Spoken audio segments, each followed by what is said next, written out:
ونور الأبصار وضيائها وعلى آله وصحبه وبارك وسلم. Alhamdulillah Rabbil Alamin. Assalamualaikum warahmatullahi wabarakatuh.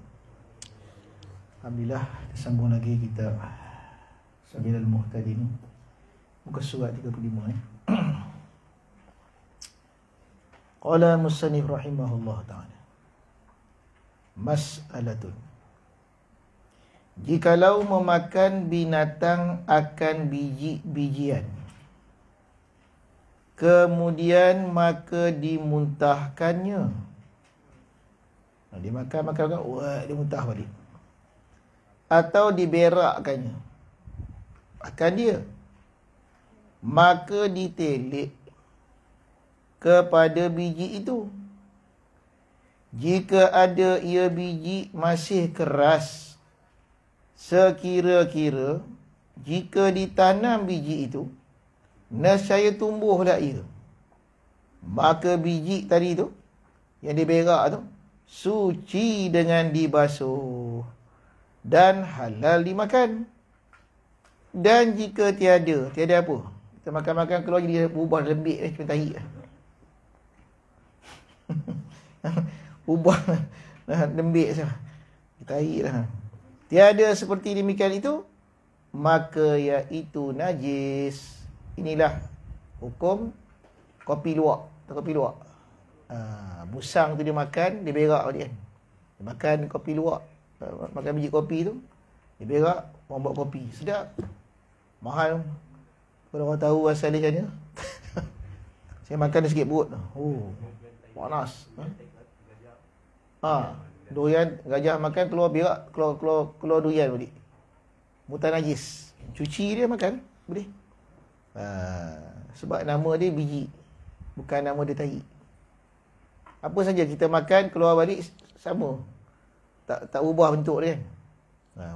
Ambil cuci, boleh makan, halal. Kalau dah hancur dah tak ada dah. Dan demikian lagi najis air mazi dengan ijma'. Apa air mazi tu? Air lendir yang keluar ia daripada kemaluan kita tu, air mazi, bukan mani, mazi.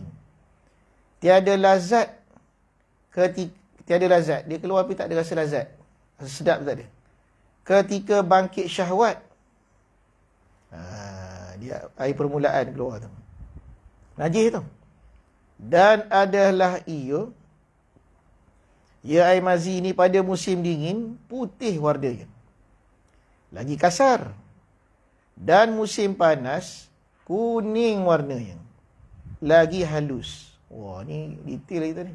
Musim sejuk warna putih, musim panas warna kuning. Dan terkadang-kadang tiada kerasan tu makna tak perasan. Tiada kerasan keluarnya, tak tahu keluar dah, tak perasan keluar, tak tahu dia dah keluar dah, dah basah.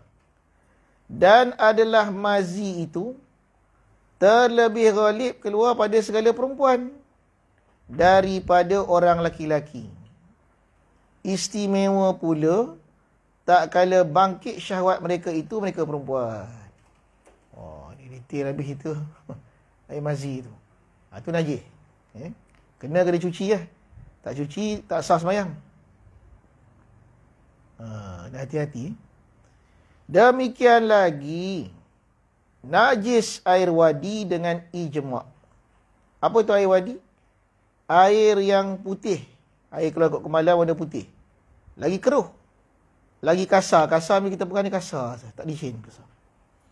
Pada ghalib yang keluarlah ia mengiringi kamih. Kamih itu kencing, pas kita kencing dia keluar.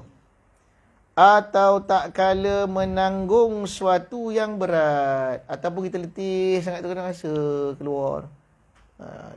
Itu nama dia air wadi tu, najis. Dan demikian lagi najis jirhun. Jirhun apa dia? Barang yang dikeluarkannya oleh unta atau kambing daripada makanan yang dalam perutnya tak kala ia menggeliga. Jadi orang apa ni, kambing pada, unta pada, dia makan tu, dia masuk perut, dia keluar balik semua. Dia keluar kali pertama tu, dia makan balik. Dia keluar kali pertama tu jirhun nama dia. Yang tu kalau kena tu najis tu. Sebab dia ibarat muntah lah. Dia dah masuk perut, dia keluar balik. Pelik sikit proses apa ni, lembu kambing dia makan ni. Dikeluarkan oleh unta atau kambing daripada makanan dalam perut dia tu. Tak kala menggeliga tu, dia perkumuhan dia lah. Dia masuk, dia keluar balik. Kalau dia terkeluar tu, tu najis. Lepas tu dia makan balik. Makan balik. Cara lembu kan, lembu kambing, unta. Dan demikian lagi, najis mirarah. Apa tu? Hempedu yang hitam atau yang kuning. Inilah sekaliannya fadlah. Hempedu atau hempedu, dia keluar daripada perut, keluar hempedu. Yang tu bahagian tu warna hitam atau kuning, yang itu sekaliannya fadlah yang najis, termasuk najis atas itlaq. Mutlak lah, tak kira mana lah. Tak kira lah kambing ke orang ke apa benda, najis semua. Hempedu tu semua tu itlaq semua. Tak ada kait lah. Benda tu memang najis.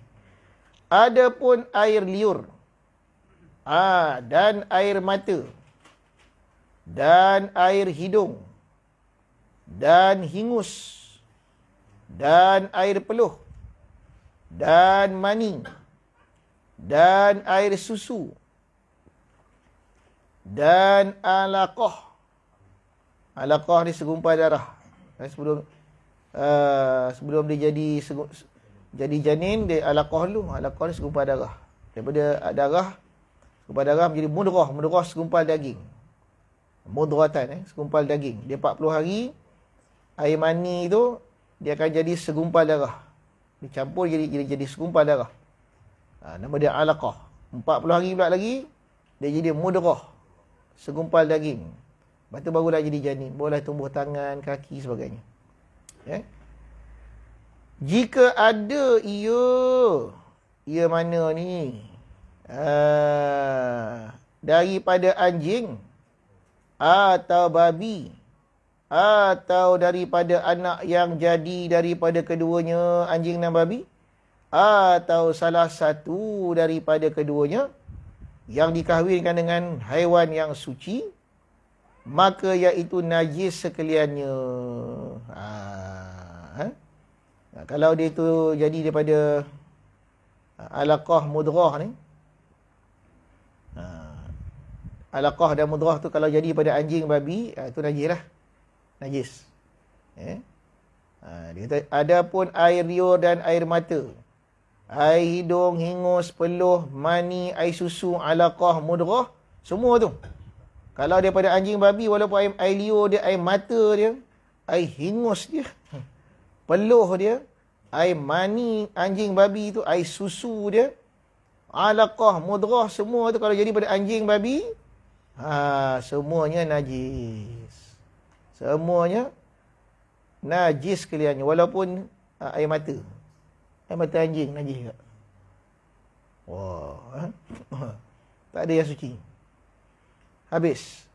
Dan jika adalah ia apa? Ia air liur, air mata, air hidung, air hingus, peluh, mani, air susu, alaqah, mudrah, daripada haiwan yang lain daripada itu, maka suci semuanya.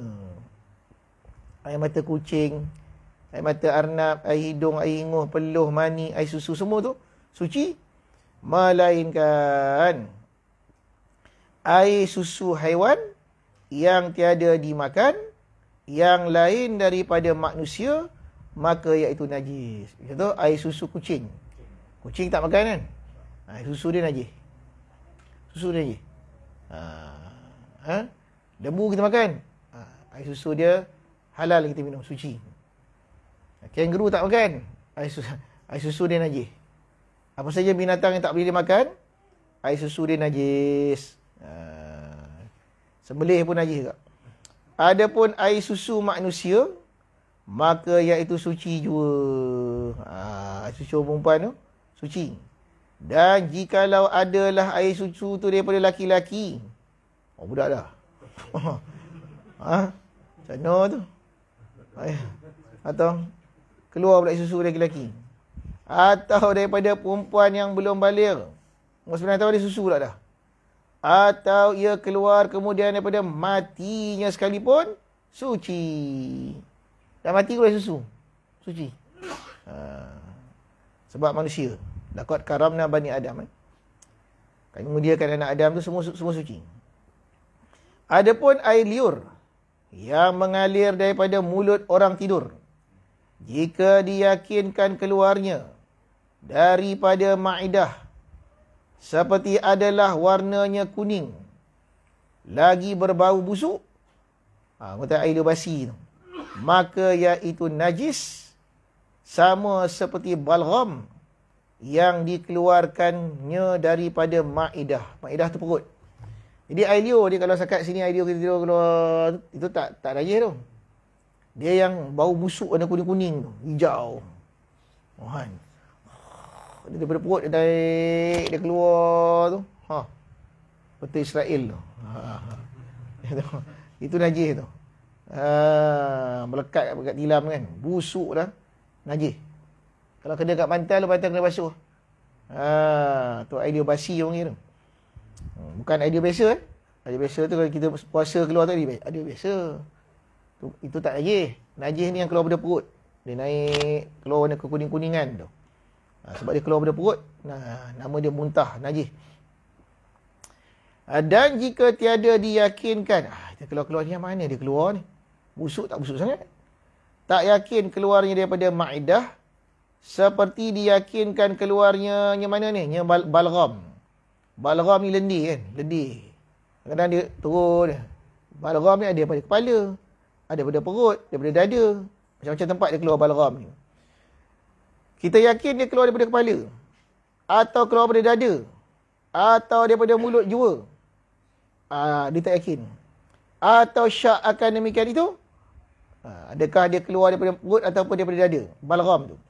Maka iaitu suci jua. Tetapi barang siapa yang kena bala dengan dia, dimaafkanlah. Ni kita balgham kan? Balgham kadang kita rasa turun. Itu balgham tu. Basah dalam badan kita ni. Kadang kat dada. Kadang kat kepala. Kadang kalau keluar tarik, kan kat mulut ni, kan kat hidung. Balgham. Balgham ni hukum dia tak najis kalau tak yakin keluar daripada perut. Selagi tak yakin tu tak najis. Adapun kalau siapa-siapa yang kena bala dengan dia balgham ni, memang tak dapat elak, memang banyak balgham dalam badan dia daripada perut itu, dimaafkanlah daripadanya barang yang kena kainnya atau kena kat badannya, dan jika ada ia banyak sekali pun, maka hukumnya seperti darah baraghis jua. Darah ni najis. Darah kutu anjing. Dah tak boleh nak kawal tu, maaf lah. Terlalu banyak kan. Kalau kita kias kat sini, kalau kita faham ni, kalau kita semayang kat hutan tahulah. Nyamuk banyak, macam mana nak buat? Bungkus pun badan. Tak boleh nak elak. Kalau dah terlalu banyak, dah tak boleh nak elak tu, macam kutu baraghis. Tak boleh elak dia.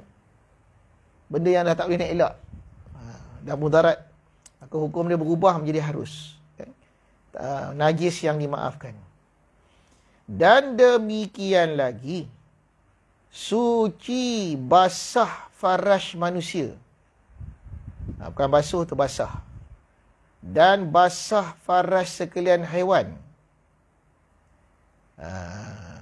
Yang suci, iaitu air yang putih. Keputihan ni antara warna mazi dan warna peluh, dia duduk antara tengah. Antara warna kata putih sangat, tidak. Di tengah-tengah cekukuh tu. Keputihan tu.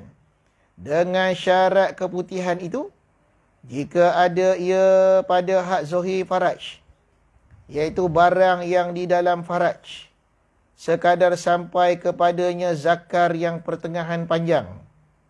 Maaf cerita ni. Adapun jika ada basah faraj itu pada had batin, iaitu barang yang tiada sampai kepadanya zakarun yang pertengahan panjangnya, maka iaitu najis. Jadi masalah kemaluan farjun perempuan tu dia ada 3 bahagian.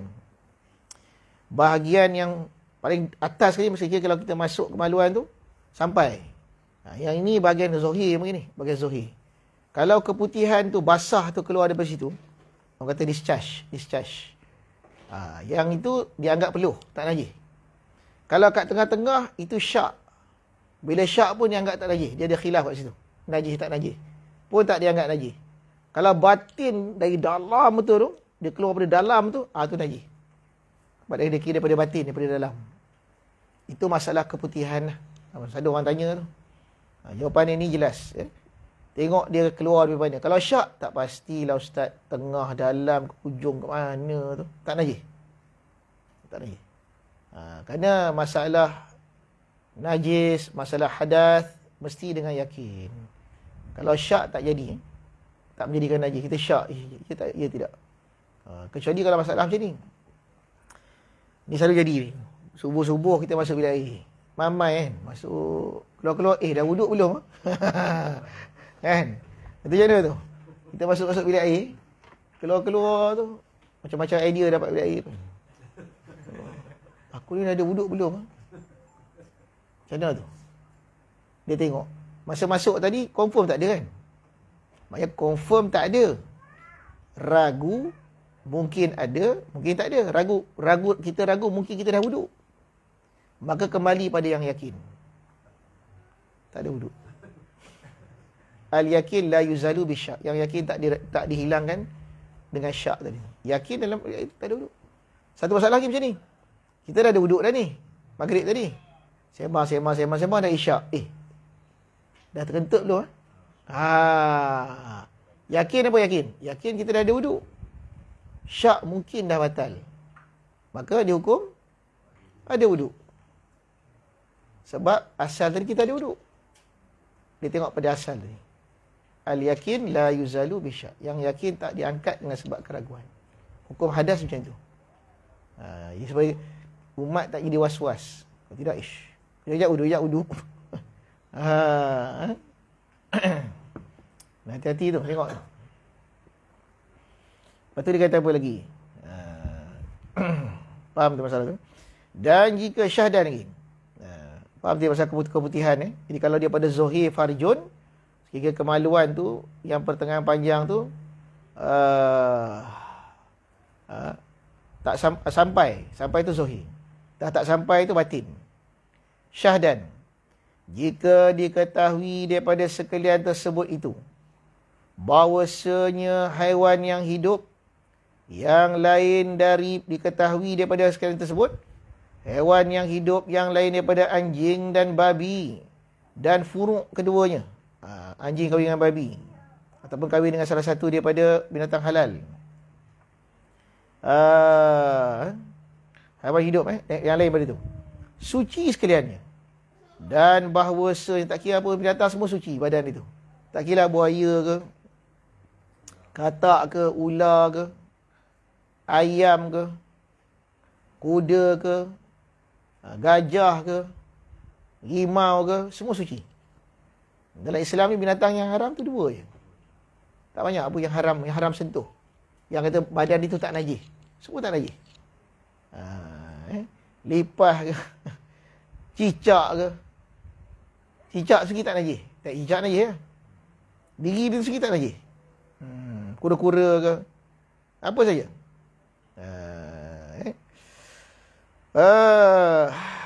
Semua suci. Dan bahawasanya segala jenis bangkai yang lain daripada bangkai manusia dan bangkai ikan dan bangkai belalang, semuanya najis. Najis sekaliannya. Terbalik pula. Kalau bangkai semua najis.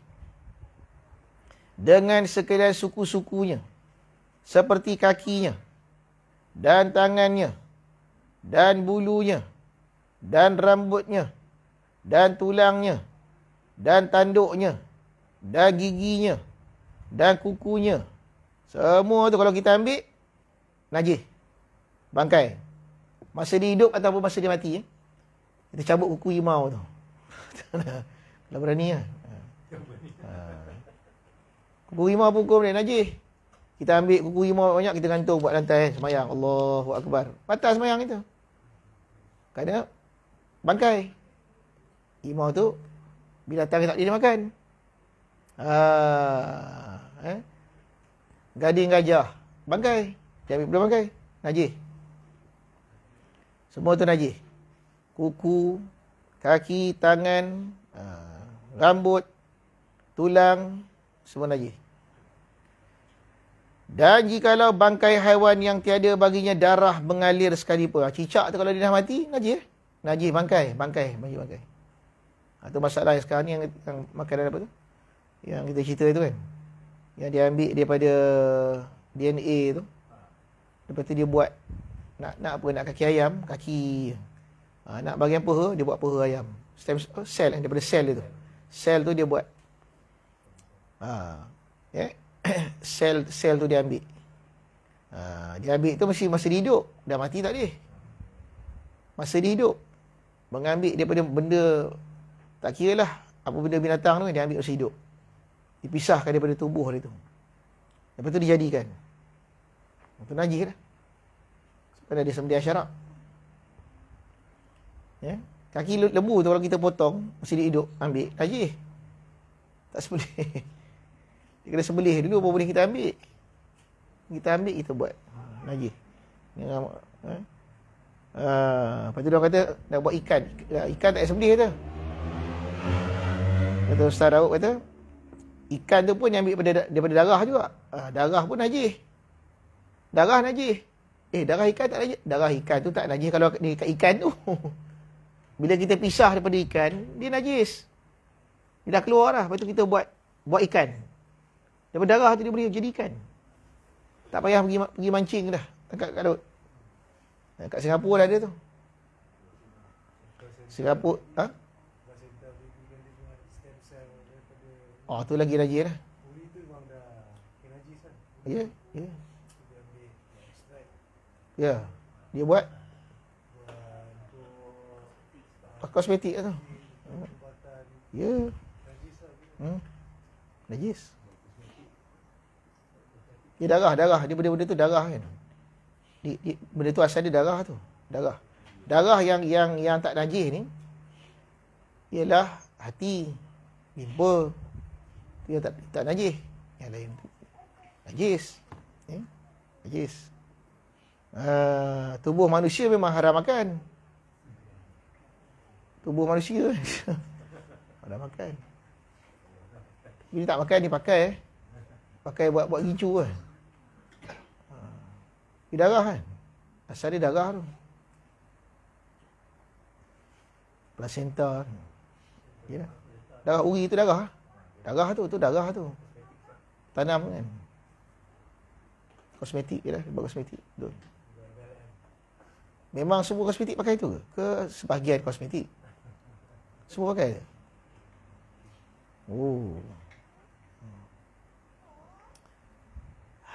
Yang buat benda lintah apa dia? Lintah. Lepas tu kita buat apa dia? Dan jikalau bangkai haiwan yang tiada, maka bangkai ulat, cuka dan ulat buah-buahan itu najis. Tetapi dimaafkan daripadanya. Maaf masa dekat buah tu dah.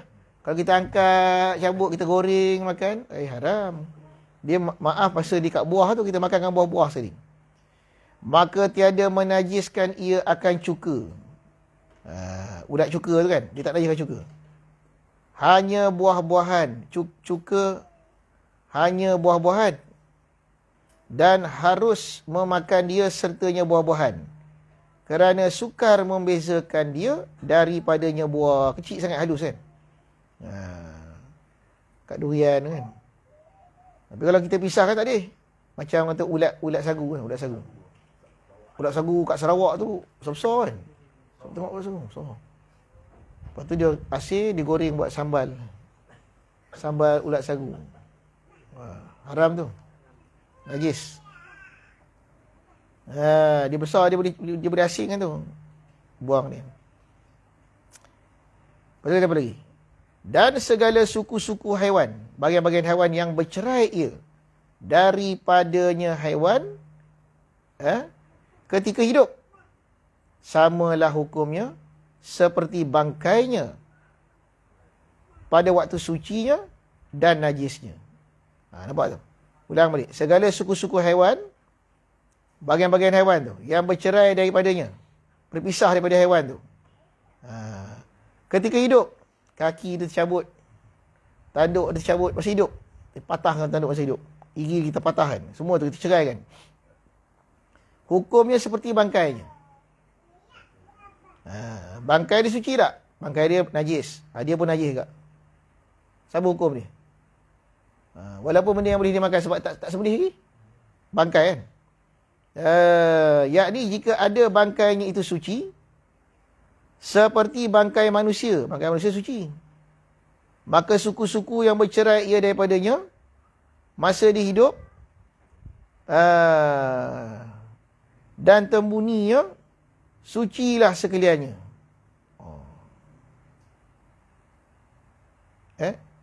Suci. Dan jika ada bangkainya itu najis, seperti bangkai kuda, maka suku-suku yang bercerai ia daripadanya ketika hidup, dan tembuninya, itu najislah sekaliannya. Wah, suci pula ni. Plasenta tu tembuni. Tembuni tu plasenta. Tembuni tu plasenta. Kalau kat sini suci ni. Boleh tak nak pakai. Sebab tubuh manusia ni dia tak najis. Tubuh badan manusia tak najis. Manusia semua tak najis, kecuali ada bagian darah najis lah. Darah yang dah terpisah tu najis lah. Tapi diri dia segitu tak najis lah.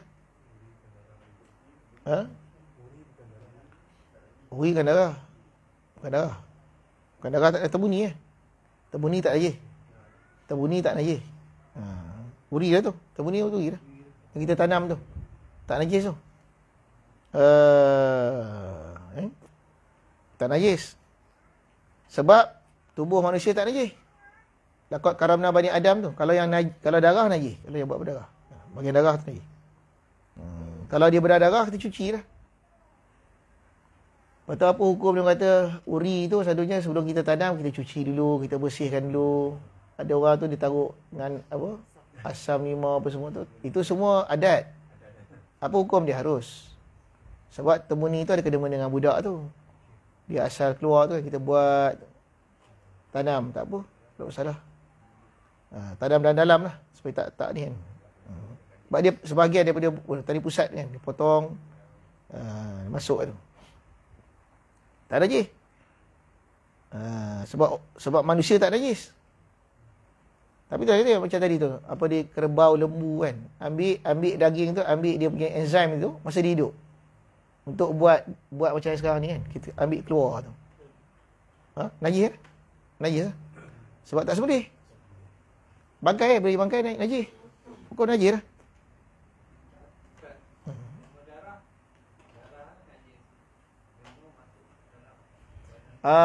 Sebab dia yang najis tu bila daman masfuha, darah yang terpancut.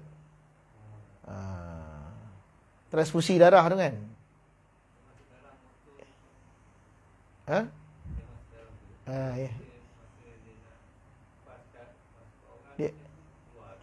Dia masuk dalam adik. Dia tak keluar. Dia kat dalam. Dia tahu. Yalah. Lepas tu dia masuk ke dalam adik. Dia keluar. Lepas tu dia masuk dalam adik. Tapi kalau yang plastik tu, dia belah dia tu lumur, najis lah. Najis tu kalau plastik darah tu terbelah, kita letak tangan kita. Najis tak? Najis. Daman masfuha, darah yang mancut keluar. Najis tu. Tapi bila transfusi, dia masuk dalam balik. Dia masuk dalam balik. Dah kat dalam, tak ada najis dah. Dah kat dalam. Dia tak keluar. Dah keluar tu, darah tu najis dah. Masuk balik dalam. Dia jadi bagian dalam. Maaf dah. Tak masalah. Macam orang cuci darah tu kan. Keluar, masuk balik. Kalau kira dah keluar, najis kat tu. Dah keluar. Walaupun darah dia najis kan. Najis tak? Najis. Masuk balik. Lain kalau dilumur kat luar ni. Kat luar najis. Dah masuk dalam dah tak? Dah. Tak ada dah. Lepas tu dia apa kata lagi? Dan barang sebagainya sucilah jua sama ada bercerai mana ni. Melainkan bulu haiwan. Bulu haiwan yang dimakan. Seperti bulu kambing, bulu unta, bulu ayam, bulu dia je. Bukan kulit, bulu dia. Dan barang sebagainya, maka iaitu suci jua. Sama ada bercerainya itu dengan dicabut atau tercabut sendiri. Bulu ayam, bulu kambing, bulu unta. Tu. Tak najis bulu tu. Bulu je lah. Lepas tu, enzim bukan bulu kan. Enzim daripada dalam tu. Yang maaf tu bulu tu. Bulu tak najis. Kalau dia ambil bulu tu, dia jadikan balik kambing, mungkin boleh. Sebab bulu tak najis. Dia buat kuda daripada bulu tu. Bulu kuda. Ni buat pada enzim. Dan jikalau syak kita pada bulu yang bercerai itu, adakah bulu ni bulu haiwan yang dimakan atau haiwan yang tiada dimakan? Tak tahulah bulu apa, tak tahu. Bulu binatang mana ni? Atau adakah ia bercerai ketika hidupnya atau kemudian daripada matinya? Tak tahu. Dengan tiada disembelih? Tak tahu. Maka iaitu kita hukumkannya dengan sucinya. Kerana mengamalkan dengan asalnya suci. Contoh mana tu? Contoh macam bulu ayam tu. Kita buat bulu ayam. Buat feather duster kan. Pakai bulu tu. Mana kita tahu bulu ayam tu ayam hidup ke ayam mati ke ayam sembelih tak sembelih. Tahu dah jadi bulu ayam dah. Feather duster tu. Hukum dia suci. Sebab kembali pada asalnya. Dan keluar dengan kata bulu, iaitu dagingnya, tanduknya, giginya, tulangnya, kukunya, dan barang sebagainya. Maka iaitu semuanya najis sekaliannya. Ada kata tu? Najis. Ni jelas ni. Daging, tanduk, gigi. Kalau kita tak sembelih dengan cara syarak, kita ambil, najis. Dan demikian lagi suci miskun, iaitu kasturi dan kasturi itu. Dan jika ada asalnya daripada darah kijang sekalipun. Kerana sabda Nabi SAW, al-misku atyabu tib. Kasturi itu sebaik-baik bau-bauan. Kalau Nabi sendiri puji, nas ada, walaupun asal dia darah. Dan demikian lagi suci fa'ratul misk. Tahu? Tempat kasturi fa'ratul misk ni tempat kasturi tu. Dia punya tu. Dia punya kantong tu. Yang mengandung ia akan dia tu. Seperti segempal daging. Pernah tengok tu? Dia, bulat-bulat tu. Yang tumbuh ia pada hampir pusat kijang tu. Dan dalamnya berisi darah. Benda tu pun suci. Dan sentiasalah ia membuah. Dan bertambah besar. Hingga jadilah darah dalamnya itu kasturi. Dia besar jadi kasturi kijang tu. Kemudian tanggal ia daripadanya. Dengan sebab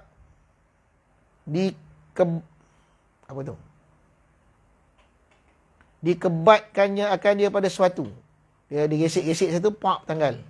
Dikebat, dia gesek benda tu. Tarik, pop, cabut daripada kijang tu. Cabut kita ambil tu, benda tu najis tak? Tak najis. Walaupun dia berpisau tu hidup. Pisau tu hidup ke tu? Tak dikira najis. Atau kemudiannya daripada menyembelih dia. Tak kisah. Daripada kerana jika ada tempatnya itu najis, nescaya jadilah kasturi dalam, najislah kasturi dalamnya. Sedangkan kasturi dalamnya tak tak najis. Di tempat dia pun dihukum tak najis juga. Adapun jika ada tempat kasturi itu bercerai ia daripada kijang, kemudian daripada matinya dengan tiada disembelih, maka najislah ia. Kerana mengikut ia bagi bangkai kijang. Kalau lepas mati bercabut, mati tu pula tak sembelih. Berarti kijang tu bangkai kan? Maka dia punya kasturi tu pun bangkai juga. Dia punya tu, tempat tu, kantong tu. Tetapi kasturi dalam itu suci. Jika ada ia beku. Dia saya pernah tengok tu, keras tu. Ingatkan dia macam minyak wangi kasturi, tak, dia keras, beku. Dan jika ada dalam tu kasturi cair, maka iaitu najis pula. Seperti tempatnya. Inilah hasil yang tersebut dalam kitab Tuhfah dan Fathul Jawad. Dan demikian lagi suci telur, sekalian haiwan yang suci. Dan jika ada haiwan itu tiada dimakan sekalipun. Telur katak suci tak? Suci. Kita tak makan katak tu. Telur dia suci. Telur biawak suci. Telur atas nama telur semua suci. Dan lagi halal memakan dia. Jika tiada memberi mudarat ia akan akal atau badan. Ada dulu satu orang tu. Entah kenapa dah dia kuat sangat pekah dia. Telur cicak ni tak najis dia. Dia makan. Makan tu sikit perut. Sakit kan. Telur katak, telur cicak mana tak najis. Halal makan. Telur. Telur ular sawa makan boleh? Telur. Makan boleh? Telur penyu tu, penyu tak boleh makan. Telur dia makan. Sebab telur. Tak ada penyu ni apa ni? Telur. Ni apa dia? Penyu. Telur. Telur boleh makan. Penyu tak dia makan, haram. Telur boleh. Telur ikan, telur apa saja sekarang nama telur dia makan. Melainkan kalau dia membahayakan. Mudarat pada akal atau badan. Sama ada telur tu keras kulitnya atau lembut. Inilah jika ada telur itu bercerai daripada haiwan yang hidup atau daripada haiwan yang mati dengan disembelih. Adapun jika ada telur itu diambil daripada bangkai haiwan, maka ditelik. Jika keras kulitnya, maka iaitu suci lagi halal memakan dia. Dan jika lembut kulit telur tu, maka iaitu najis kerana mengikut ia bagi bangkai. Tengok kulit tu lembut ke keras. Telur ikan boleh makan lah. Telur ikan tak masalah. Telur ikan kan. Ikan halal. Bangkai ikan halal. Dia pun halal juga. Dia ikut. Dan demikian lagi suci anfuh, iaitu air susu yang di dalam perut anak kambing yang susuan dengan yang sesuai, yang susuan dengan syarat jika ada anak kambing itu belum memakan ia akan yang lain daripada susu dan adalah anak kambing itu disembelih. Anfuh ni pati susu tau. Dulu ada orang, ya, selalu ada orang ada dulu, dia baik kesihatan. Pati dia tu. Ibu susu. Susu mula-mula tu. Tu mana anfuh tu. Susu awal lembu. Susu awal tu. Dalam perut anak kambing kata ni. Susu awal tu adalah yang susu yang tengah menyusu. Susu diambil daripada perut anak kambing yang tengah menyusu. Dengan syarat anak kambing itu belum memakan ia yang lain daripada susu. Dan lagi adalah anak kambing itu disembelih. Adapun jika sudah ia makan akan yang lain daripada susu, atau ada anfuh itu diambil daripada anak kambing yang mati, dengan tiada disembelih, maka iaitu najis. Ada tengok ada tu. Kalau tak tahu, okey. Syak kan. Dan ikhtilaf ulama pada rumah kandang labah-labah ni. Sarang labah-labah tu. Bahasa ni rumah kandang labah-labah. Sarang labah tu lagi tak? Kata setengah mereka itu suci ya. Kata setengah tu najis. Maka kaul muktamad suci juga. Sarang labah-labah. Itu kan dia keluar kok mulut kan. Web keluar kok mulut tu. Dia keluar kok mulut kan. Pasang dia buat apa? Spiderman tu. Muktamad suci. Dan demikian lagi najis bisa ular. Bisa itu najis. Atau bisa kala, maka wajib membasuh tempat yang dipetik, dipatuk ular dan batas semayang orang yang dipatuknya dalam semayangnya. Kerana bisanya itu zahir ia pada mulut dan bercampur ia dengan air liurnya, maka iaitu menajiskan ia akan tempat yang dipatuknya. Bersalahan dengan kala, tiada wajib membasuh tempat yang disengatnya dan tidak batal semayang orang yang disengatnya dalam semayang. Kerana jarumnya yang tempat bisanya masuk ia ke dalam daging dan tidak keluar bisanya, melainkan kemudian daripada masuk jarumnya ke dalam batin daging. Dan telah maklumlah bahawa najis yang pada batin tiada wajib membasuh dia dan tiada membatalkan ia akan semayang, melainkan jika diketahui bisa kala itu zahir ia pada hujung jarumnya. Kalau dia keluar kat depan dia, najis lah. Kalau dia termasuk tu tak najis. Jadi sama macam soalan tadi tu, masalah transfusi darah tu kan. Dia ambil, dia keluar, cocok dalam ni, darah tu terus masuk ke dalam. Bukan kat luar, dia terus masuk dalam. Dia bila dah masuk dalam, dia jadi batin. Batin tak apa lah. Jadi ada beza bisa kala dengan bisa ular. Bisa ular ni dia sembuh, dia keluar ni. Tu kena basuh sini, ni najis. Tapi kalau dia masuk tu macam kala, kalau jengking dia cocok, masuk tu dalam. Jadi tak batas semayang. Kena sengat kala tak batas semayang, cuma melompat je lah. Melompat tu batas lah. Dah kena kala kan. Diketahuilah berhubungnya dengan zahir tempat yang disengatnya, maka batalah semayangnya. Inilah hasil kalam Syekh Ibn Hajar dalam kitab Ubab, dalam kalam Syekh Ramli dan juga Nihayah. Dan demikian lagi suci Zubab. Wallahu a'lam. Buka kitab. Tanwirul Qulub. So 78.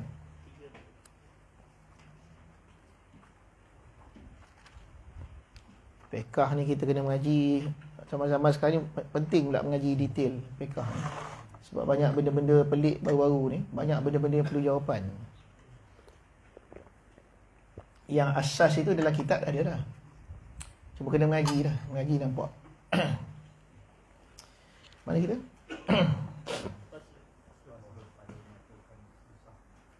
Bawah. Muka surat 38 kan? Mana pasal? Bawah. Syahdan Fasdun. Bismillahirrahmanirrahim. Faslun pada menyatakan susah dan balak atas seorang yang hilang hartanya. Ini cerita kesusahan, kesedihan, balak bila seorang tu hilang harta. Benda yang dia usaha, kena tipu orang pula dah. Susah hati dia. Pada zahirnya kena tipu orang lah. Pada hakikatnya rezeki dah tak ada. Allah dah cabut rezeki tu. Allah hilangkan. Bila Allah yang hilangkan, mesti ada sebab. Mesti ada hikmah dia. Tapi kalau kita tengok pada zahir, kita marah lah. Kita frust lah. Kan? Sebab mana boleh jadi patut aku dapat ni? Hilang pula dah. Tak dapat pula. Maka setengah daripadanya, yang susah tu, menyesal engkau hilang harta itu daripada tangan engkau. Maka yang demikian itu, mana tu? Menyesal sebab harta tu hilang tu. Allah, sikit lagi lah. Ni dia punya pasal lah sikit. Kalau dia sign itu dah dapat dah. Yalah, patut aku dah dapat dah tu. Aku sikit lagi tu. Dia, itulah, kacau betul lah. Kamu lah. Kan? Aduh, stres. Menyesal kau. Maka demikian itu. Demikian mana? Demikian kata menyesal hilang harta tu. Dicela syarak.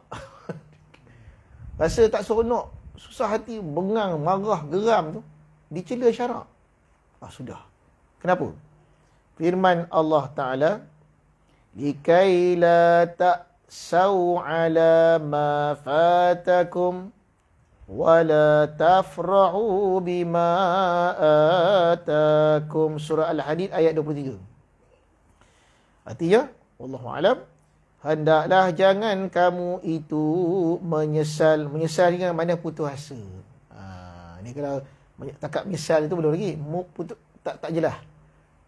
Tai asu ni makna putus asa. Menyesal sampai putus asa. Tak nak berniaga lagi dah. Aku tak mau lagi dah ni. Menyesal. Ni menyesal, putus asa atas suatu yang hilang harta kamu. Sedih sangat. Geram sangat. Menyesal atas suatu yang hilang harta kamu itu. Jangan, kata Allah Ta'ala, jangan kamu menyesal atas suatu yang hilang harta kamu.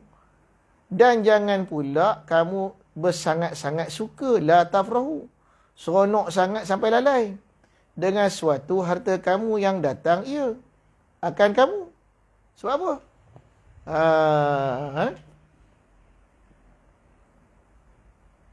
Dia ada sambung ayat tu.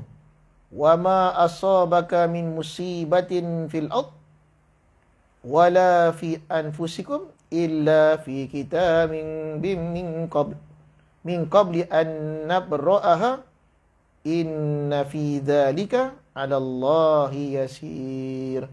Apa saja yang menimpa engkau daripada musibah pada bumi dan tidaklah menimpa akan kau daripada musibah pada bumi dan tidak pada diri kamu kecuali sudah tertulis dalam kitab daripada sebelum kami menzahirkannya. Sungguhnya demikian itu atas Allah mudah. Jadi sebab tu Tuhan tak bagi kita, Tuhan suruh balik pada tauhid balik. Supaya janganlah kamu menyesal, kamu putus asa lah. Kamu marah sangat seolah-olah kesalahan tu mutlak kamu, mutlak orang. Sebab benda tu terjadi dah takdir Tuhan. Illa fi kitabin. Tak jadi musibah pada bumi, tidak pada diri kamu, illa fi kitabin. Kecuali dah tertulis kat dalam. Jadi kalau kadang-kadang kita marah-marah tu sampai terlajak, sampai seolah kita marah takdir Tuhan pula. Banyak terjadi kan. Bisnes kita sama ni okey. Tiba-tiba jatuh bankrupt. Mula stres. Terlupa kata tu dah ketentuan Tuhan. Sebab-sebab tak bagi kesan. Sebab itu sebab. Haram tu kalau buat tu, berdosa. Dan jangan kamu gembira sangat bila kamu dapat apa kamu nak. Sebab itu pun ketentuan Tuhan. Maksud ayatnya apa dia? Maksudnya kita selalu merujuk kepada yang memberi musibah itu dan memberi nikmat itu. Rujuk situ balik. Rujuk pada tertulis segala sesuatu tu. Betul kata apa ni? Dan sungguhnya sabda Nabi SAW. Kalau kita rasa nak frah, nak marah, ingat ayat ni dia. Likai la ta'sau ala ma fatakum wala tafrahu bima atakum. Ingat pada ayat tu. Dan jangan bersangat suka habis. Dah, betul kata apa lagi? Kata Nabi SAW, pada waktu mati seorang daripada anak cucu, daripada cucu laki-laki, daripada anak perempuan kamu, kasih tahulah akan dia, bahawasanya bagi Allah Ta'ala suatu yang diambilnya, dan baginya suatu yang dikasihnya. Satu orang kata Nabi SAW, kalau mati seorang daripada cucu laki-laki, daripada anak perempuan kamu, anak perempuan kita mati pula anak dia, anak laki dia tu. Bagi tahu kat dia, kat siapa? Dekat mak dia tu. Bagi Allah Ta'ala suatu yang diambilnya. Maksudnya Allah Ta'ala ambil balik. Milik, bagi Allah tu tulis tu, milik Allah suatu yang diambil. Kan Tuhan punya tu kan? Mana ada kita punya? Kita mana ada milik. Walillahil mulkus samawati wal ard. Dia bagi kita anak, betul dia ambil balik. Dia ambil balik. Inna lillahi wa inna ilaihi raji'un. Maksud sesungguhnya milik bagi Allah. Wa inna lillahi raji'un, dan kepada Allah. Wa inna ilaihi raji'un, dan kepada Allah kami rujuk. Bacalah tu kan. Inna lillahi. Benda ni milik Allah. Dia ambil balik. Dan baginya Bagi siapa ni? Bagi Allah, bagi Allah suatu yang diambilnya, dan baginya suatu yang dikasihnya. Ini siapa ni? Bagi Allah suatu yang diambilnya, dan baginya suatu yang dikasihnya. Dan barang siapa duka cita atas hilang suatu, dan baginya perempuan tu lah, suatu yang dikasihnya. Maknanya bila Allah Ta'ala ni Maha Adil, dia ambil apa dia punya, tapi dia bagi kat kita apa yang dia kasih. Dia ambil, tapi dalam masa sama dia bagi. Macam kat Palestin kan. Kalau kita tengok Zohir macam kejam lah kan. Kejam lah pada Zohir tu. Tutup elektrik, tutup air, potong semua, putus. Bom. Woi, kejamnya. Ya Allah, sedihnya. Tapi kena ingat. Berlaku tu dengan izin Allah tu. Maka Allah memberi pada syahid pada semua yang mati tu. Semua yang mati tu pada syahid semua tu. Yang kecil, yang besar, apa semua tu. Pada hukum syariat kita tu, itu cerita lain lah. Tapi pada hakikatnya, mereka diberi ganjaran. Anak-anak kecil semua mati syahid semua. Semua mati tu, semua mati. Semua ahli syurga tu. Yang hidup, yang terhimpap, yang apa, yang orang tua, yang apa. Semua tu balik pada Allah Ta'ala pada tu. Allah bagi kehidupan yang lebih baik kat sana tu. Kan? Ada satu kehidupan lagi kat sana tu. Lepas tu dia kata apa ni? Dan barang siapa duka cita atas hilang sesuatu selain daripada Allah. Kalau duka cita hilang Allah lain. Saya hilang duka cita. Kenapa? Allah hilang pada hati saya. Tu bagus. Ini Allah tak ada susah hati pun. Tapi kalau hilang duit, hilang kereta, hilang apa, susah hati. Siapa duka cita, dia hilang sesuatu selain daripada Allah, maka dikatakanlah atasnya nafsunya adalah ia nafsu tu jahil, dan nafsu tu rugi, kerana jika mendapat ia adalah maujud Tuhannya, kalaulah hati tu kenal tentang wujud Allah, tiadalah duka cita hilang suatu itu. Tahu tu? Tu dia kata, Syekh Hadis kata tu, what has he lost when he has Allah? Apalah hilang, apalah nak dibanding sesuatu yang hilang tu, kalau dengan sebab dia hilang tu dia dapat Allah. What has he got? Apalah yang dia dapat when he lost Allah? Apalah yang satu orang tu dapat kalau dengan dapat tu dia hilang Allah? Dapat apa? Dapat kaya, dapat. Hilang Allah. Dapat benda? Dapat dunia ni. Semalam saya pergi KL, masalah nak cari tempat nak buat dia Montessori lah. Pergi dua tempat, dua rumah. Besar. Semua yang nak bagi sewa tu semua pasal tuan dia dah mati.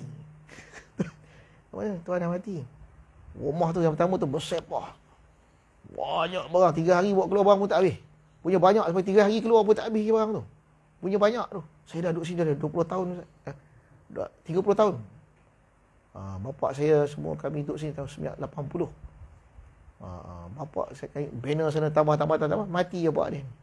Jadi mak daripada duduk dah tak ada makna, dah ada rumah besar kan. Nak jual lah. Nak sewa. Kalau boleh kami nak jual lah kata. Nak jual.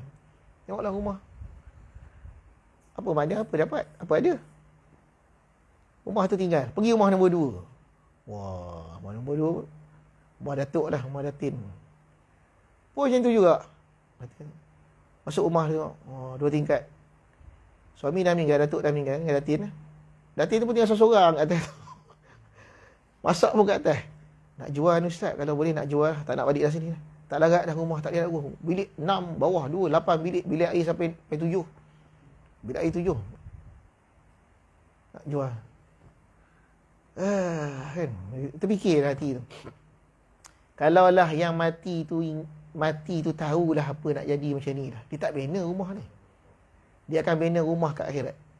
Dia akan bina rumah dia dekat dalam kubur. Kita duk fikir rumah kita rumah. Rumah kita kat sana. Orang yang dalam sejarah ni, yang dalam sejarah lah, yang saya tahu, yang tak fikir langsung pasal rumah ni, arwah Tuan Guru Haji, Tuan Guru Habib Ali Batu Pahat. Habib Ali Batu Pahat sampai mati, duduk rumah sewa. Rumah sendiri tak ada. Sampai mati dia sewa rumah tu. Ya Allah, punya orang zuhud, gila-gila zuhud lah. Zuhud habis, tapi satu dunia semua sejarah dia. Makan tak betul-betul keluar. Ada je makan. Tak mana siapa masak tak tahu. Habib Ali Batu Pahat. Yang kedua yang saya tahu yang orang zuhud ni, Tuan Guru Haji Ghazali, Ustaz Ghazali Hasbullah. Saya duduk situ tu. Dia memang ada rumah dia. Tapi satu van buruk, tayar pun dah tak ada tayar dah. Van buruk tu tempat tidur dia. Tempat dia rehat. Mana tuan? Tuan dalam van tu lah. Tuan tidur dalam van buruk tu. Rumah dia tidur dalam van buruk. Arwah Tuan Haji Ali. Rumah ada, duduk dalam pondok kecil tu. Ni orang zuhud lah. Orang di hujung-hujung hayat dia tu dia nak duduk dalam macam tu je. Apalah orang macam ni dia mengerti. Rumah ni tak. Rumah sebenar-benar rumah kita kat mana? Kat sana. Bukan kat sini. Cubalah kalau kita ni jadi macam Palestin tu kan. Balik-balik rumah dah kena bom dah. Tak ada rumah. Dah tak ada apa dah. Mana nak pergi? Kalau tak ada iman dah, kalau kita ingat itu satu-satu rumah kita, itulah rumah mati tu. Putus asa tu. Putus asa gila. Rumah balik lagi rumah tak ada dah. Satu flat semua roboh. Satu flat. Dah tak ada. Betul-betul Palestin tu Allah Ta'ala bagi dia iman, betul-betul iman tu. Betul-betul dia beriman betul. Beriman dengan akhirat tu. Tuhan nak angkat darjat dia tu. Satu sudut. Teruklah hidup tu. Kita yang ada ni kena syukur. Betul kata? Maka dikatakan nafsunya, yang jahil itu, rugilah engkau. Kerana jika mendapat ia akan maujud Tuhannya, kalaulah hati dia tu makrifah pada wujud Allah, nescaya tak hilang. Nescaya adalah duka citanya hilang. Duka cita hilang sesuatu itu, tak ada.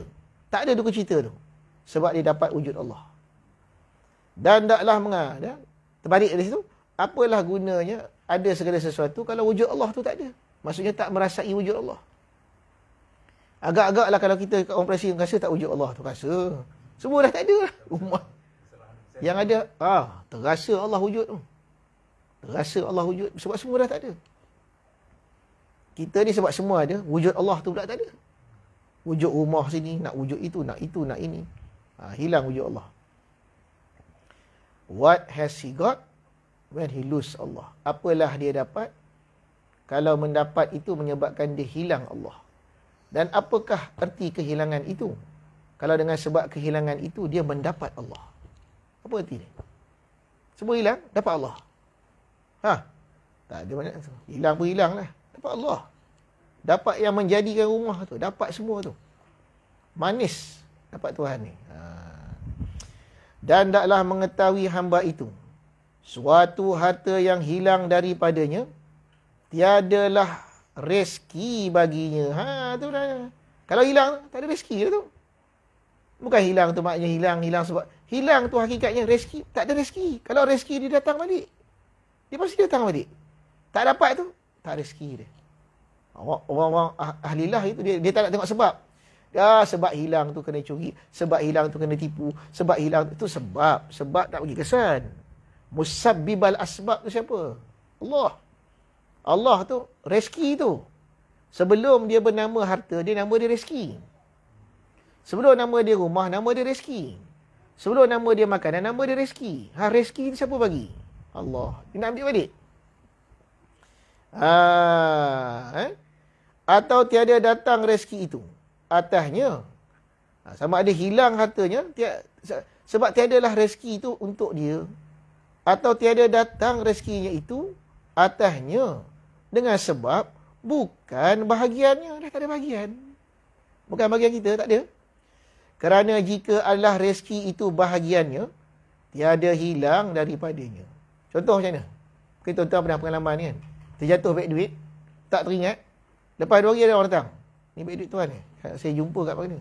Ya Allah, hilang kat Bandar Seremban tu. Ada boleh sampai balik. Saya pernah beberapa kali tu hilang tu. Dekat apa ni, dekat Aceh. Dapat balik 2 kali. 8 kali hilang tak dapat dah. 10 kali dapat. Dapat. Yang hilang 8 kali tu hilang tu. Yang dapat balik tu. Hai, rezeki Allah kalau dah memang kita punya bahagian ada pusing, dapat balik. Kalau dah tak ada tu, tak ada dah tu. Lepas tu dia kata apa lagi? Adalah itu lagi harta itu bukan bahagiannya. Kerana jika adalah rezeki itu memang bahagiannya, nescaya tidak hilang daripadanya kepada orang lainnya. Takkan pergi. Dan lagi harta itu apa tu? Barang pinjaman Allah. Harta ni barang pinjaman. Pinjaman. Tak ada milik kita ni. Hakikat kita ni tak ada milik. Pinjaman Allah. Maka tiap-tiap pinjaman itu tidak dapat diambil orang yang punya. Kereta ni kita pinjam. Kita bawa tak-tak macam kita. Tiba-tiba owner datang ambil balik. Siapa sampai balik? Tak balik. Wah, tu kata, engkau yang punya ke aku punya ni? Manusia dia kadang dia ada sifat tu, dia sifat manusia setengah ni. Dia dah pakai lama-lama, dia dah syok dah, tak sedar bukan dia punya. Dia dah basuh kereta tu, dia dah cuci, dah jaga 6 bulan, lepas tu owner datang. Ambil kereta dia balik. Kita nak, jangan, tak boleh ambil balik. Tengah tu. Saya punya ni. Letak situ. Marah budak owner tu. Owner tu gila apa dia ambil je lah. Tak sedar diri yang manusia ni kan. Tumpang hak orang, lepas tu buat macam tu sendiri. Marah kita tu. Tapi kita terlupa perangai kita dengan Tuhan. Berapa banyak yang Tuhan bagi kat kita ni, pinjaman. Bila Tuhan ambil balik, kita marah. Harta kita orang ambil, buat macam harta sendiri, kita marah. Kita terlupa Allah Ta'ala nak ajar kita berapa banyak yang Allah bagi kat kita, Allah ambil balik, kita marah pula. Kita marah Tuhan nak. Tak fair. Tak adil ni. Kenapa ni? Kenapa tak jadi kat orang lain? Habis. Lepas tu kata apa ni? Maka kembali ia harta itu kepada orang yang dahulunya, yang punyanya. Bukan kau punya. Dan adalah setengah daripada seorang laki-laki. Adalah setengah daripada seorang laki-laki. Anak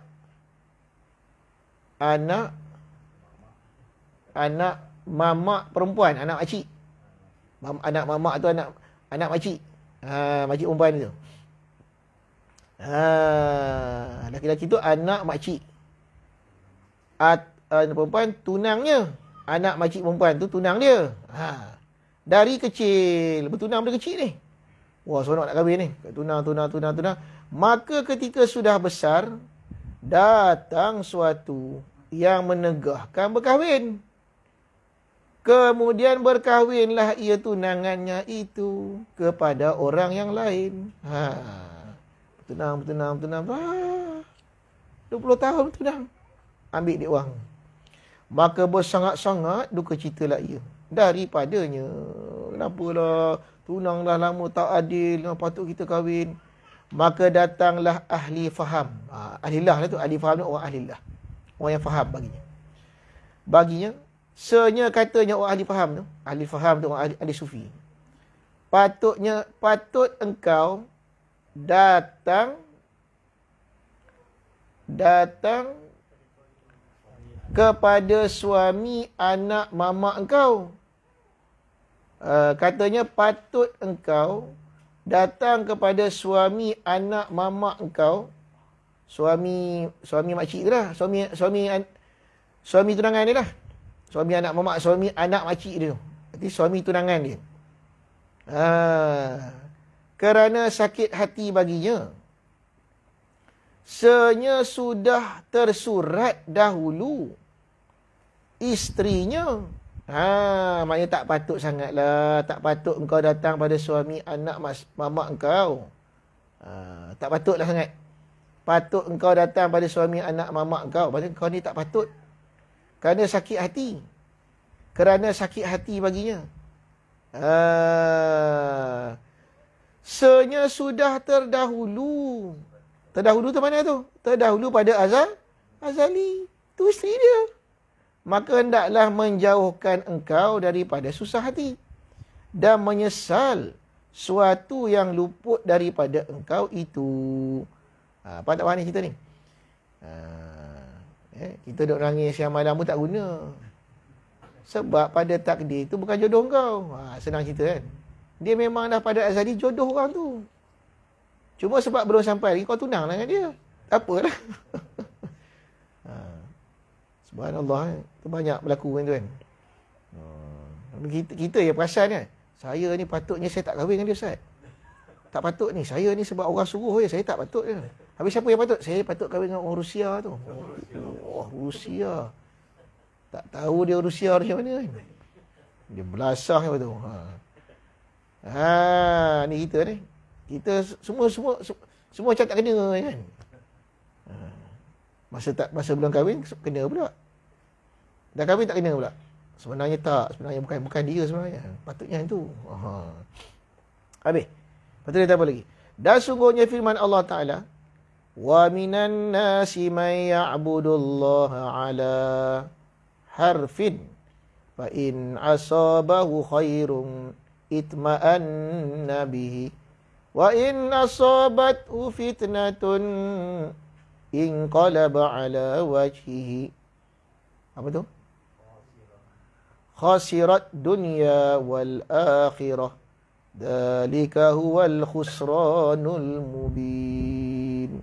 Ini kalau nak tengok balik surah Al-Hajj ayat 11. Boleh check balik baris itu. Dan setengah daripada manusia, makna dia. Dan sebahagian daripada manusia itu may ya'budullah, seorang yang menyembah, berbuat ibadat ia akan Allah Ta'ala ala harfin. Di atas harfin, yakni mereka yang satu. Yakni murka yang satu. Murka ke murka. Maka jika mengenai akan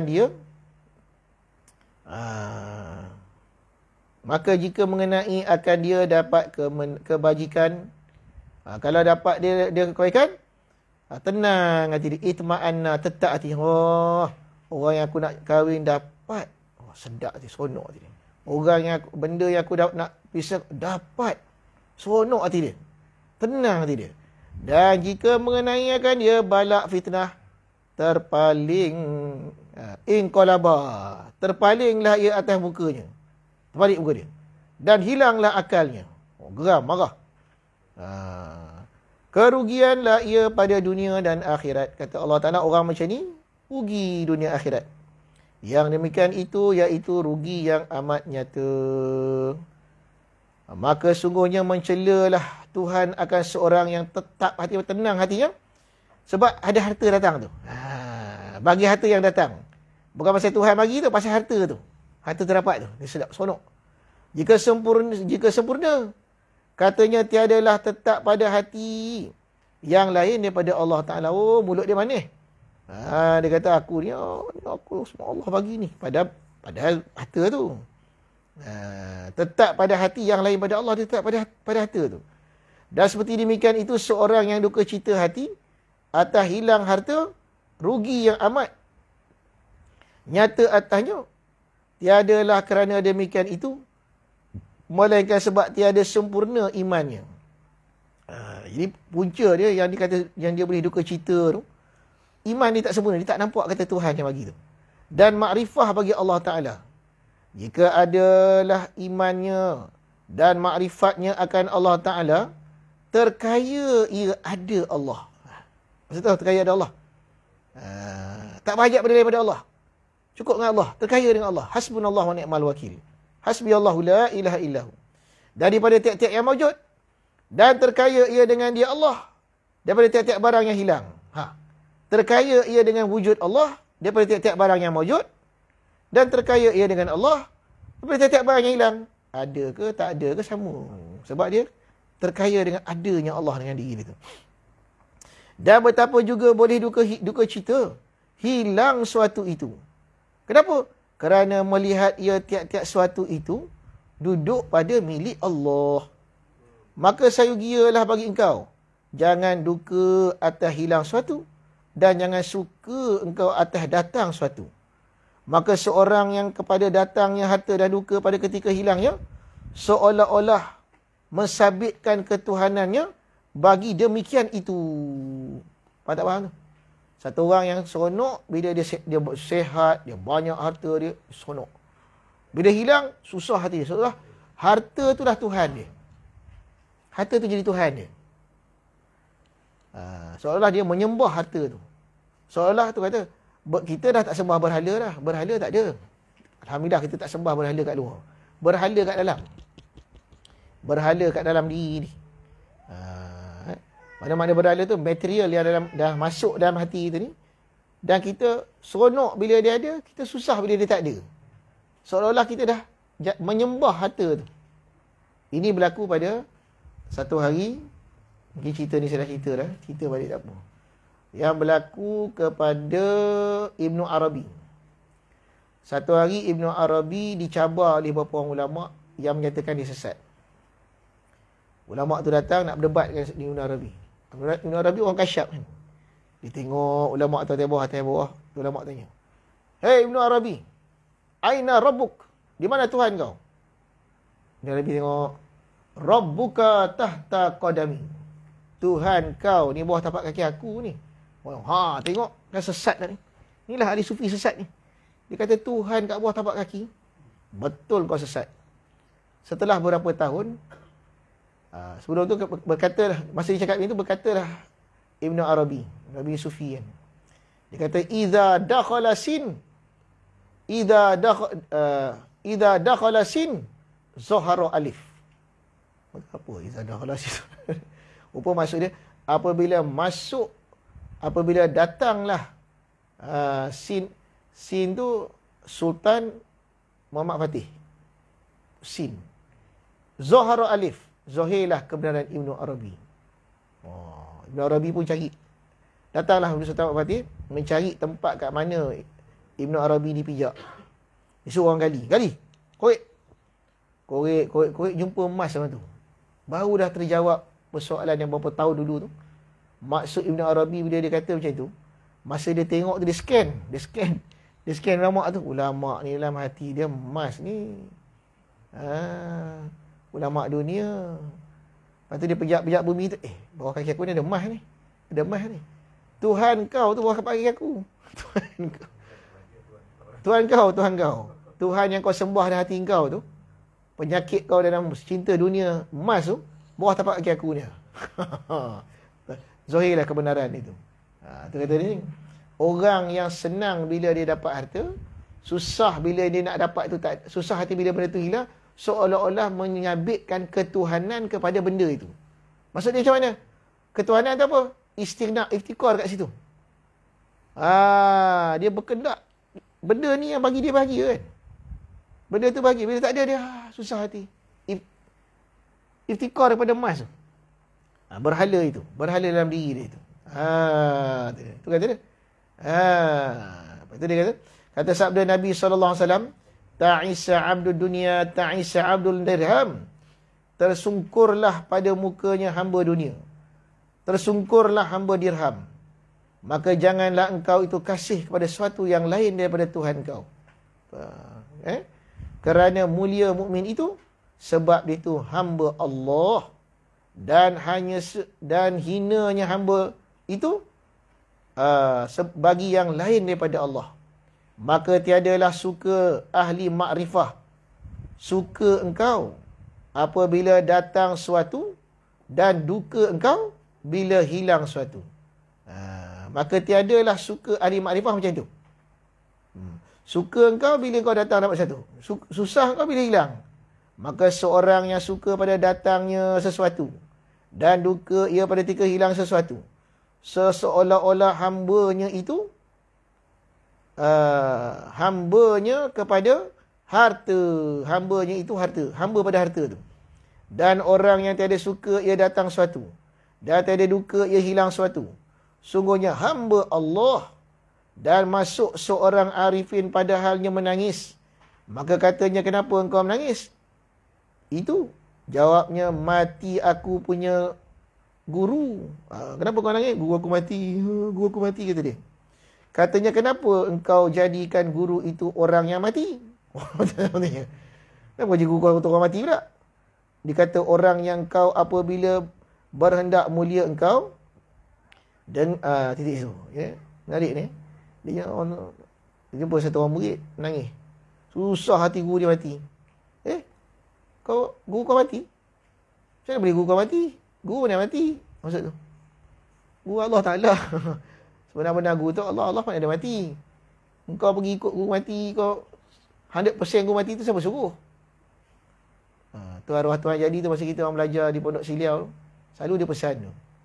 Saya ni guru mati, kata dia. Ada guru hidup. Kita belajar pada guru mati ni 1. 10 lagi, 9 lagi kena belajar dengan guru hidup. Cepat alim. Maksud dia, bila guru mengajar, jangan kita sabitkan ilmu tu daripada guru tu. 100% guru tu, tak. Guru tu menyalurkan ilmu pada guru hidup. Allah. Kalau kita buat macam tu, tengok ni, Allah buka ilmu tu. Ni yang jadi masalah ni, guru mati tu kita nampak ni. Kita nak ilmu tu semata-mata daripada dia je. Bila guru tu jenis penyampaian tak berapa okey pula, kita pun tidur. Sebab kita nampak guru mati. Tak nampak guru hidup. Faham tu? Tak faham, buat faham dah. Lama-lama faham. Ni. Katanya, kenapa engkau jadikan guru itu orang mati? Titik. Cerita lain pula. Dia kata orang yang engkau apabila berhendak mulia engkau dengan yang lain daripada Allah, dapat rugilah engkau. Kita ni kata dia, kalau kau nak jadi orang mulia tapi dengan selain pada Allah. Kau mulia sebab orang sokong kau. Kau mulia sebab orang puji engkau. Kau mulia sebab harta kau banyak. Kau mulia sebab ini daripada Allah, rugi kau. Dan apabila berpegang kau pada yang lain daripada Allah, dapat binasa engkau. Maka hendaklah engkau tinggalkan berhajat kepada makhluk. Yang demikian itu timbang hal orang fukara, dan jadi menerang hati laki-laki seperti timbang mereka itu sekalian barang-barang dunia. Maka ketika itu nyatalah orang yang sebenarnya mengaku ahli makrifah dan orang yang dosa. Sungguhnya firman Allah Ta'ala, maka Allahu liyadharal mu'minina ala ma antum alaihi hatta yamizal khabitha minal tayyib. Dan tiadalah Allah Ta'ala meninggalkan pekerjaan hal yang kecil mengira-ngira orang mukmin atas suatu yang kamu doa itu atasnya, supaya membezakan ia akan jahat daripada yang bagus, yakni nyatalah setengah daripada setengahnya. Apa maksud ayat ni? Maksudnya tidaklah Allah ni dia biarkan orang mukmin ni atas apa yang kamu dakwa atasnya. Yang kamu nampak dia kata dia orang beriman, ni orang tak iman, dia ni orang beriman. Belum lagi. Sehingga yamiza, membezakan Allah, akan membezakan ya Allah akan orang yang mana yang keji, mana yang baik. Faham tak faham? Banyak Allah uji. Dengan ujian Allah tu baru jelas mana betul-betul mukmin, mana yang tak mukmin. Mana yang tak mukmin ni khabith lah. Maknanya bila dia test, dia ambil sebahagian, dia bagi sebahagian. Dia bagi sebahagian, dia ambil sebahagian. Tengok macam dia panggil dia. Melompat tak? Melompat. Cakap je. Khabith. Tengok ni. Steady. Ada tak ada sama. Taib. Itu maksud ayat ni. Faidatun wallahu a'lam. Ini maksud. Jadi maksud keseluruhan daripada bicara kita pada tadi sampai sini ni. Tentang susah dan balak yang menimpa satu orang tu. Kalau dia komplain, kalau dia menyesal, maknanya di sisi ahli sufi, ilmu tasawuf, orang ni belum lagi wasil lah. Orang ni belum faham syariat. Hakikat syariat tu dia tak faham. Atau hakikat kejadian tu dia tak faham. Hakikat takdir tu, hikmah tu dia tak faham. Baru dinamakan orang tu faham betul, dapat, tak dapat, sama. Malah kadang-kadang tak dapat tu bahagia pula dia. Sebab dia dapat. Dia dapat Allah. Selagi tak sampai situ, maknanya dia kena belajar lagi. Belajar dah. Dan hidup ni adalah satu pengajian. Wallahu a'lam. Ada soalan?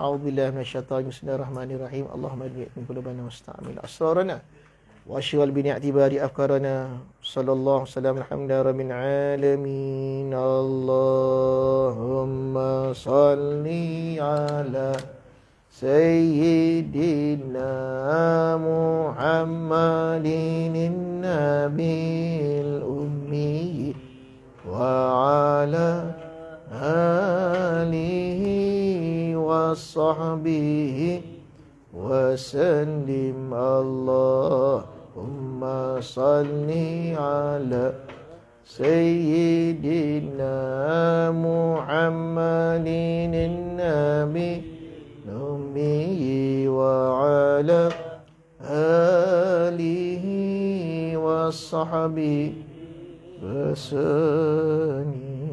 Taqabbalallahu minkum.